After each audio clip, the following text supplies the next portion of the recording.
La journée au cinéma l'Alhambra est particulièrement intéressante parce qu'on rencontre les intervenants de différents domaines du cinéma, que ce soit les exploitants, que ce soit les associations, que ce soit des enseignants. Et c'est positif parce qu'on comprend tout le maillage en fait de la culture audiovisuelle au sein de notre région. Et c'est beau de voir autant de dynamisme, autant d'attention, parce qu'en général les adultes ils n'écoutent pas trop les conférences. Là, la salle est toute oui devant les intervenants et c'est vraiment très positif et ça redonne envie de retourner enseigner le cinéma, tout ça. C'est donc les institutions sont séduites et tous les publics effectivement sont présents sur TikTok. Ainsi, vous avez par exemple le Centre Pompidou qui est très actif avec ses 31 000 abonnés. Vous avez aussi bien des maisons de distribution ou de production comme le Pacte, mais vous avez aussi Diafana et d'autres.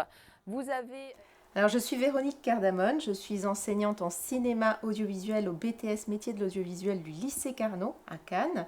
Et aujourd'hui, je devais animer un atelier sur les pratiques pédagogiques de TikTok, autrement dit, comment utiliser les réseaux sociaux dans le cadre de ces cours. Quel film faut-il avoir vu quand on étudie dans le cinéma et l'audiovisuel pour avoir une base de travail ou tout simplement lorsqu'on veut se faire une petite culture générale cinématographique?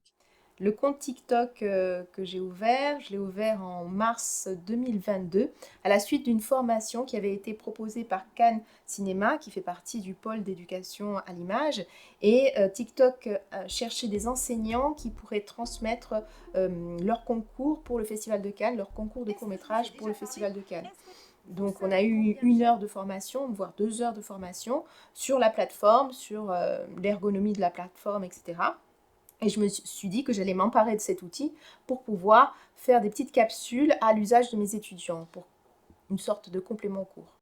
Le rapport avec mes étudiants est toujours le même, véritablement, parce que les discussions qu'on pouvait avoir de manière informelle sur telle ou telle analyse, où je discutais avec un seul étudiant de tel ou tel film, mais finalement, là, je me sers de TikTok pour diffuser la discussion au plus grand nombre, enfin le débat ou l'analyse au plus grand nombre. Et c'est ça qui est positif, c'est-à-dire que la parole, elle est distribuée à des milliers de personnes. Et c'est ça qui me plaît, puisque c'est ma fonction en tant qu'enseignante. Mon but, c'est de transmettre. Et véritablement, cette plateforme, elle est là pour transmettre. En tout cas, mon compte est là pour transmettre, alors que ce soit à mes étudiants, mais au-delà, puisque on a tous les cinéphiles qui s'abonnent et c'est plutôt une communauté hyper sympa. Concernant les formats courts sur TikTok, c'est pas une nouveauté en fait. Tout ce qui est tableau Méliès ou vue des Frères Lumière, c'était déjà des formats courts. Et si on regarde même les effets sur TikTok, que ce soit les transitions, que ce soit les disparitions, les changements de vêtements, Méliès faisait ça déjà. C'est peut-être une réactivation de tous ces savoirs, mais sur un autre support. Et si bien que on est plus dans une continuité que dans une rupture avec TikTok.